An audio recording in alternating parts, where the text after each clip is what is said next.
ಬೆಂಗಳೂರಿನತ್ತ ರಸ್ತೆ ಮಾರ್ಗವಾಗಿ ಸಿಟಿ ರವಿ ಪ್ರಯಾಣವನ್ನು ಬೆಳೆಸ್ತಾ ಇದ್ದಾರೆ. ಸಿಟಿ ರವಿ ಅವರಿಗೆ ಮಾನಸಿಕ ದೈಹಿಕ ಹಿಂಸೆಯನ್ನು ಕೊಡಲಾಗಿದೆ. ಯಾವುದೇ ತೊಂದರೆ ಆಗದಂತೆ ಬೆಂಗಳೂರಿಗೆ ಕರೆದೊಯ್ಯಲು ಕೋರ್ಟ್ ಸೂಚನೆಯನ್ನು ಕೊಟ್ಟಿದೆ. ಸಿಟಿ ರವಿ ಪರ ರವಿರಾಜ್ ಪಾಟೀಲ್ ಮಾತನಾಡಿರುವಂತಹದ್ದು. ಬೆಂಗಳೂರಿನತ್ತ ರಸ್ತೆ ಮಾರ್ಗವಾಗಿ ಸಿಟಿ ರವಿ ಅವರು ಬರ್ತಾ ಇದ್ದಾರೆ. ಸಿಟಿ ರವಿ MLC ಸಾಹೇಬರ ಪರವಾಗಿ ನಿನ್ನೆ ಆದ ಘಟನೆಯ ಮೇರೆಗೆ ಜಾಮೀನು ಅರ್ಜಿಯನ್ನು 5ನೇ JMFC ನ್ಯಾಯಾಲಯದಲ್ಲಿ ಜಾಮೀನು ಅರ್ಜಿ ಹಾಕಿದ್ವಿ. ಅಲ್ಲಿ ಇನ್ವೆಸ್ಟಿಗೇಟಿಂಗ್ ಆಫೀಸರು ಈ ಜನಪ್ರತಿನಿಧಿ ನ್ಯಾಯಾಲಯಕ್ಕೆ ಬರುತ್ತೆ ಅಂತ ಒಂದು ರಿಕ್ವಿಸಿಷನ್ ಕೊಟ್ಟು ಈ FIR ಅನ್ನು ಜನಪ್ರತಿನಿಧಿ ನ್ಯಾಯಾಲಯಕ್ಕೆ ಟ್ರಾನ್ಸ್ಫರ್ ಮಾಡಬೇಕಂತ ಕೇಳ್ಕೊಂಡಿದ್ರು. ಅದರನ್ವಯ ಮಾನ್ಯ ನ್ಯಾಯಾಲಯವು ಈ FIR ಅನ್ನು ಜನಪ್ರತಿನಿಧಿಗಳ ನ್ಯಾಯಾಲಯ ಬೆಂಗಳೂರಿಗೆ ವರ್ಗಾವಣೆ ಮಾಡಬೇಕು ಮತ್ತು ಆರೋಪಿಯನ್ನು ಅಲ್ಲೇ ಹಾಜರುಪಡಿಸಬೇಕು ಅಂತ ಆದೇಶ ಮಾಡಿ ಮತ್ತಷ್ಟು ಡೀಟೇಲ್ಸ್ ಅನ್ನು ಕೊಡ್ತಾರೆ ನರಸಿಂಹಮೂರ್ತಿ. ದೂರವಾಣಿ ಸಂಪರ್ಕದಲ್ಲಿ ಜಾಯಿನ್ ಆಗಿದ್ದಾರೆ. ನರಸಿಂಹಮೂರ್ತಿ, ಕೆಲವೇ ಕ್ಷಣಗಳಲ್ಲಿ ಸಿಟಿ ರವಿ ಅವರ ಜಾಮೀನು ಭವಿಷ್ಯ ಎಷ್ಟು ಗಂಟೆಗೆ ವಿಚಾರಣೆ ಆರಂಭ ಆಗುತ್ತೆ, ಏನೆಲ್ಲ ಬೆಳವಣಿಗೆಗಳಾಗ್ತಾ ಇದೆ ಸದ್ಯಕ್ಕೆ? ಗಮಿಷ್ ಆಫೀಸ್ ಒಳಕ್ಕೆ ಬರಕ್ಕೆ. ನರಸಿಂಹಮೂರ್ತಿ, ನನ್ನ ಧ್ವನಿ ಕೇಳಿಸ್ತಾ ಇದ್ರೆ ಎಷ್ಟು ಗಂಟೆಗೆ ಸಿಟಿ ರವಿ ಅವರ ಜಾಮೀನು ಅರ್ಜಿ ವಿಚಾರಣೆ ಮುನ್ನೆಲೆಗೆ ಬರುತ್ತೆ ಅಂತ? ಇನ್ನೇನು ಕೆಲವೇ ಕ್ಷಣಗಳಲ್ಲಿ ಅರ್ಜಿ ವಿಚಾರಣೆ ಆರಂಭವಾಗಲಿದೆ ಪ್ರೇಮ್. ಯಾಕಂತ ಹೇಳಿದ್ರೆ ಈಗಾಗಲೇ ಕೋರ್ಟ್ ನ ಕಲಾಪ ಆರಂಭವಾಗಿದೆ. ಇನ್ನೇನು ಕೆಲವೇ ಕ್ಷಣಗಳಲ್ಲಿ ಸಿಟಿ ರವಿರವರ ಜಾಮೀನಿನ ಅರ್ಜಿ ವಿಚಾರಣೆಗೆ ಬರಬಹುದು. ಈಗಾಗಲೇ ಸಿಟಿ ರವಿ ಪರ ವಾದವನ್ನ ಮಂಡನೆ ಮಾಡೋದಕ್ಕೆ ಹಿರಿಯ ವಕೀಲ ಅಶೋಕ್ ಆರ್ನಳ್ಳಿ ಅವರು ಕೋರ್ಟ್ಗೆ ಬಂದಿದ್ದಾರೆ. ಅದರ ಜೊತೆಗೆ ಲಕ್ಷ್ಮಿ ಹೆಬ್ಬಾಳ್ಕರ್ ಪರ ಕೂಡ ಹಿರಿಯ ಖ್ಯಾತ ವಕೀಲರು ಶ್ಯಾಮ್ ಸುಂದರ್ ಅವರನ್ನ ಎಂಗೇಜ್ ಮಾಡುವ ಕೆಲಸವನ್ನ ಮಾಡಲಾಗಿದೆ. ಮಧ್ಯಾಹ್ನ 3 ಗಂಟೆಗೆ ಅಂದ್ರೆ ಬೆಳಗಾವಿಯ JMFC ನ್ಯಾಯಾಲಯದಲ್ಲಿ ಯಾವ ರೀತಿ ಆಗುತ್ತೆ, ಅಲ್ಲಿ ಯಾವ ಆದೇಶವನ್ನ ಬರುತ್ತೆ, ಅದರ ಆಧಾರದ ಮೇಲೆ ಇಲ್ಲಿ ವಿಚಾರಣೆಯನ್ನ ಕೈಗೆತ್ತಿಕೊಳ್ಬೇಕು ಅನ್ನೋ ನಿಟ್ಟಿನಲ್ಲಿ ಅಶೋಕ್ ಆರ್ನಳ್ಳಿ ಅವರು ಮನವಿಯನ್ನ ಮಾಡ್ಕೊಂಡಿದ್ರು. ಹೀಗಾಗಿ ಬೆಳಗಾವಿಯ JMFC ನ್ಯಾಯಾಲಯ 24 ಗಂಟೆಯ ಒಳಗಾಗಿ ಟ್ರಾನ್ಸಿಸ್ಟ್ ವಾರೆಂಟ್ ಅನ್ನ ಕೊಟ್ಟು ಜನಪ್ರತಿನಿಧಿಗಳ ವಿಶೇಷ ನ್ಯಾಯಾಲಯಕ್ಕೆ ಹಾಜರುಪಡಿಸಬೇಕು ಸಿಟಿ ರವಿರವರನ್ನ ಅನ್ನೋ ನಿಟ್ಟಿನಲ್ಲಿ ಆದೇಶವನ್ನ ಕೊಟ್ಟಿದೆ. ಹೀಗಾಗಿ ಸಿಟಿ ರವಿ ಅವರನ್ನ ಬೆಂಗಳೂರಿಗೆ ಕರೆತರುವ ಕೆಲಸವನ್ನ ಮಾಡಲಾಗ್ತಿದೆ. ಈ ನಡುವೆ ಇನ್ನೇನು ಕೆಲವೇ ಕ್ಷಣಗಳಲ್ಲಿ ಜಾಮೀನಿನ ಅರ್ಜಿ ವಿಚಾರಣೆಗೆ ಬರಲಿದೆ. ಥ್ಯಾಂಕ್ ಯು ನರಸಿಂಹಮೂರ್ತಿ ತಮ್ಮೆಲ್ಲ ಮಾಹಿತಿಗಾಗಿ.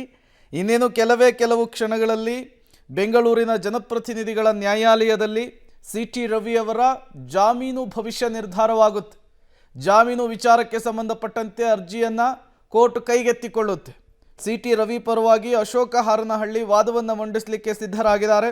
ಲಕ್ಷ್ಮೀ ಹೆಬ್ಬಾಳ್ಕರ್ ಪರವಾಗಿ ಶ್ಯಾಮಸುಂದರ್ ಅವರು ತಮ್ಮ ವಾದವನ್ನು ಮಂಡಿಸಲಿಕ್ಕೆ ಸಿದ್ಧತೆಯನ್ನು ಮಾಡಿಕೊಂಡಿರುವಂಥದ್ದು. ವಾದ ಪ್ರತಿವಾದವನ್ನು ಆಲಿಸಿ ಇವತ್ತೇನೆ ಜಾಮೀನನ್ನು ನಿರ್ಧರಿಸುತ್ತಾ ಕೋರ್ಟ್ ಅನ್ನುವಂಥದ್ದು. ಸರ್ವಾಧಿಕಾರ ಕೊನೆಯಾಗಲೇಬೇಕು. ಪೊಲೀಸರನ್ನ ದುರ್ಬಳಕೆ ಮಾಡಿಕೊಂಡು ಹಲ್ಲೆಯನ್ನ ಮಾಡಿಸಿದ್ದೀರಿ. ಅತ್ತೆಗೂ ಒಂದು ಕಾಲ, ಸೊಸೆಗೂ ಒಂದು ಕಾಲ ಬಂದೇ ಬರುತ್ತೆ, ನಮಗೂ ಒಂದು ಕಾಲ ಬರುತ್ತೆ ಅಂತ ಹೇಳಿ ಸಿಟಿ ರವಿ ಅವರು ಮಾತನಾಡಿದ್ದಾರೆ. ಕೋರ್ಟ್ ಮೇಲೆ ನನಗೆ ನಂಬಿಕೆ ಇದೆ, ಸತ್ಯಮೇವ ಜಯತೆ ಅಂತ ಹೇಳಿ ಬೆಳಗಾವಿಯಿಂದ ಹೊರಡುವಂತಹ ಸಂದರ್ಭದಲ್ಲಿ ಸಿಟಿ ರವಿ ಅವರು ಮಾತನಾಡಿದ್ದಾರೆ. ಆಗಲೇಬೇಕು. ಪೊಲೀಸರನ್ನು ದುರ್ಬಳಕೆ ಮಾಡಿಕೊಂಡು ಹಲ್ಲೆ ನಡೆಸಿದಿರಲ್ಲ, ಅತ್ತೆಗೂ ಒಂದು ಕಾಲ, ಸೊಸೆಗೂ ಒಂದು ಕಾಲ, ನಮಗೂ ಒಂದು ಕಾಲ ಬರುತ್ತೆ. ಸರ್ವಾಧಿಕಾರ ಕೊನೆಯಾಗಲೇಬೇಕು. ಪೊಲೀಸರನ್ನು ದುರ್ಬಳಕೆ ಮಾಡಿಕೊಂಡು ಹಲ್ಲೆ ನಡೆಸಿದಿರಲ್ಲ, ಅತ್ತೆಗೂ ಒಂದು ಕಾಲ, ಸೊಸೆಗೂ ಒಂದು ಕಾಲ, ನಮಗೂ ಒಂದು ಕಾಲ ಬರುತ್ತೆ.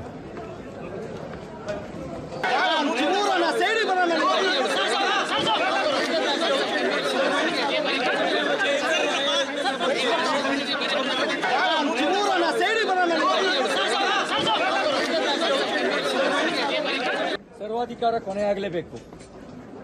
ಪೊಲೀಸರನ್ನು ದುರ್ಬಳಕೆ ಮಾಡಿಕೊಂಡು ಹಲ್ಲೆ ನಡೆಸಿದಿರಲ್ಲ, ಅತ್ತೆಗೂ ಒಂದು ಕಾಲ, ಸೊಸೆಗೂ ಒಂದು ಕಾಲ, ನಮಗೂ ಒಂದು ಕಾಲ ಬರುತ್ತೆ.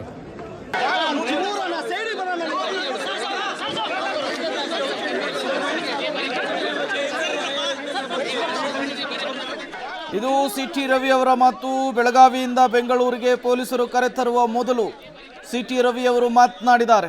ಸರ್ವಾಧಿಕಾರ ಕೊನೆಯಾಗಲೇಬೇಕು ಅಂತ ಹೇಳಿ ಮಾತನಾಡಿದ್ದಾರೆ. ಸರ್ಕಾರದ ವಿರುದ್ಧ ಮತ್ತೊಂದು ಕಡೆ ವಿಪಕ್ಷ ನಾಯಕ ಅಶೋಕ್ ವಾಗ್ದಾಳಿ ಮುಂದುವರಿಸಿದ್ದಾರೆ. ಇದು ಭ್ರಷ್ಟ ಸರ್ಕಾರ ಅಂಥೇಳಿ ಗುಡುಗಿದ್ದಾರೆ. ಇದು ಭ್ರಷ್ಟ ಗೂಂಡಾಗಿರಿ ಕಾಂಗ್ರೆಸ್ ಸರ್ಕಾರ ಅನ್ನುವಂತಹ ಮಾತುಗಳನ್ನಾಡಿದ್ದಾರೆ. ನಮ್ಮ ಹೋರಾಟ ಮುಂದುವರೆದೇ ಒರೆಯುತ್ತೆ, ಆರ್ ಅಶೋಕ್ ಅವರ ಮಾತಿದು. ಸಿಟಿ ರವಿ ವಾಹನವನ್ನ ನಾವು ಫಾಲೋ ಮಾಡ್ತೀವಿ ಅಂತ ಹೇಳಿ ವಿಪಕ್ಷ ನಾಯಕರು ಹೇಳಿದ್ದಾರೆ. ಹೋಗ್ತಾ ಇದ್ದೀರಾ ಅಲ್ಲಿ ಫಾಲೋ ಮಾಡ್ತೀರಿ, ನಾವು ಫಾಲೋ ಮಾಡ್ತೀರಿ. ಈ ಭ್ರಷ್ಟ ಕಾಂಗ್ರೆಸ್ಸು ಗೂಂಡಾಗಿರಿ ಕಾಂಗ್ರೆಸ್ಗೆ ಬುದ್ಧಿ ಕಲಿಸ್ತೀರಿ. ಜನನೂ ಕೂಡ ಇದೆಲ್ಲ ನೋಡ್ತಾ ಇದ್ದಾರೆ, ಜನನೂ ಕೂಡ ಬುದ್ಧಿ ಕಲಿಸ್ತಾರೆ. ನಾವು ಹೋರಾಟವನ್ನು ಮುಂದುವರಿಸ್ತೀರಿ. ಹೋಗ್ತಾ ಇದ್ದೀರಾ ಅಲ್ಲಿ ಫಾಲೋ ಮಾಡ್ತೀರಿ, ನಾವು ಫಾಲೋ ಮಾಡ್ತೀರಿ. ಈ ಭ್ರಷ್ಟ ಕಾಂಗ್ರೆಸ್ಸು ಗೂಂಡಾಗಿರಿ ಕಾಂಗ್ರೆಸ್ಗೆ ಬುದ್ಧಿ ಕಲಿಸ್ತೀರಿ. ಜನನೂ ಕೂಡ ಇದೆಲ್ಲ ನೋಡ್ತಾ ಇದ್ದಾರೆ, ಜನನೂ ಕೂಡ ಬುದ್ಧಿ ಕಲಿಸ್ತಾರೆ. ನಾವು ಹೋರಾಟವನ್ನು ಮುಂದುವರಿಸ್ತೀರಿ. ವಿಪಕ್ಷ ನಾಯಕ ಆರ್ ಅಶೋಕ್ ಅವರ ಮಾತು. ಬೆಳಗಾವಿ ನ್ಯಾಯಾಲಯದಿಂದ ಬೆಂಗಳೂರು ಜನಪ್ರತಿನಿಧಿಗಳ ನ್ಯಾಯಾಲಯಕ್ಕೆ ಕೇಸ್ ವರ್ಗಾವಣೆ ಆಗ್ತಾ ಇದ್ದ ಹಾಗೇನೆ ಆರ್ ಅಶೋಕ್ ಅವರು ಮಾತನಾಡ್ತಾರೆ.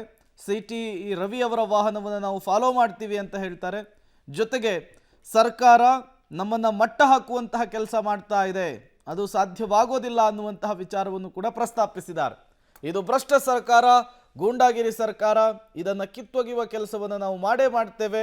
ನಮ್ಮ ಹೋರಾಟ ಯಾವುದೇ ಕಾರಣಕ್ಕೂ ಹತ್ತಿಕ್ಕಲಿಕ್ಕೆ ಸಾಧ್ಯ ಇಲ್ಲ, ನಮ್ಮ ಹೋರಾಟ ಮುಂದುವರೆದೇ ಬರೆಯುತ್ತೆ ಅಂಥೇಳಿ ಆರ್ ಅಶೋಕ್ ವಿಪಕ್ಷ ನಾಯಕ ಹೇಳಿರುವಂತಹದ್ದು. ಮತ್ತೊಂದು ಕಡೆ ಸಿಟಿ ರವಿ ಅವರನ್ನು ಬೆಂಗಳೂರಿಗೆ ಪೊಲೀಸರು ಕರೆತರ್ತಾ ಇದ್ದಾರೆ. ಅದರ ನಡುವೆನೇ ಕೆಲವೇ ಕ್ಷಣಗಳಲ್ಲಿ ಬೆಂಗಳೂರಿನ ಜನಪ್ರತಿನಿಧಿಗಳ ನ್ಯಾಯಾಲಯದಲ್ಲಿ ಸಿಟಿ ರವಿ ಅವರ ಜಾಮೀನಿನ ವಿಚಾರ ಮುನ್ನೆಲೆಗೆ ಬರುತ್ತೆ. ಸಿಟಿ ರವಿ ಪರವಾಗಿ ಅಶೋಕ ಹಾರನಹಳ್ಳಿ, ಲಕ್ಷ್ಮೀ ಹೆಬ್ಬಾಳ್ಕರ್ ಪರವಾಗಿ ಶ್ಯಾಮ್ ಸುಂದರ್ ಅವರು ವಾದವನ್ನು ಮಂಡಿಸಲಿಕ್ಕೆ ಸಿದ್ಧರಾಗಿದ್ದಾರೆ. ಇನ್ನೇನು ಕೆಲವು ಕ್ಷಣಗಳಲ್ಲಿ ವಾದ ಪ್ರತಿವಾದವನ್ನು ಆಲಿಸಿ ಬೆಂಗಳೂರಿನ ಜನಪ್ರತಿನಿಧಿಗಳ ನ್ಯಾಯಾಲಯ ಒಂದು ಮಹತ್ವದ ಆದೇಶವನ್ನು ಕೊಡುತ್ತೆ.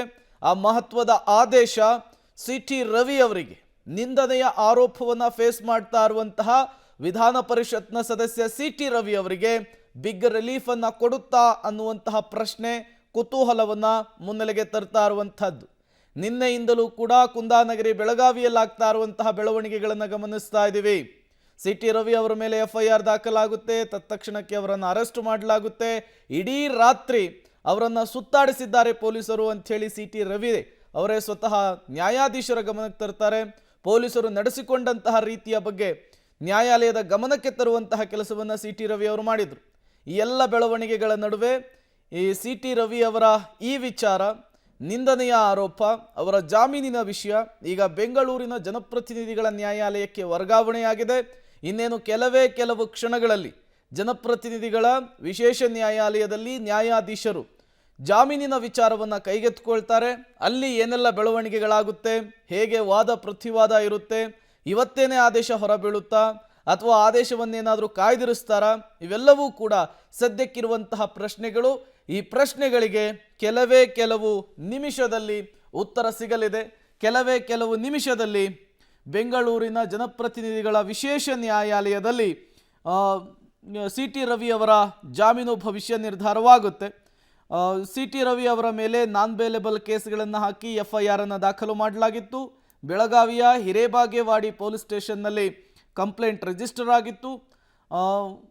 ಲಕ್ಷ್ಮೀ ಹೆಬ್ಬಾಳ್ಕರ್ ಅವರು ದೂರನ್ನು ಕೊಟ್ಟಿದ್ರು.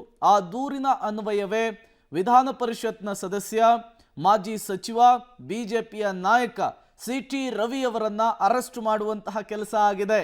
ಈಗಾಗಲೇ ಸಿಟಿ ರವಿ ಅವರು ಪೊಲೀಸರ ನಡೆಯ ಬಗ್ಗೆ, ಲಕ್ಷ್ಮೀ ಹೆಬ್ಬಾಳ್ಕರ್ ಬಗ್ಗೆ, DK ಶಿವಕುಮಾರ್ ಬಗ್ಗೆ ಹಲವು ಆರೋಪಗಳನ್ನು, ಗಂಭೀರ ಹೇಳಿಕೆಗಳನ್ನು ಕೋರ್ಟ್ ಮುಂದೆಯೇ ಕೊಟ್ಟಿದ್ದಾರೆ.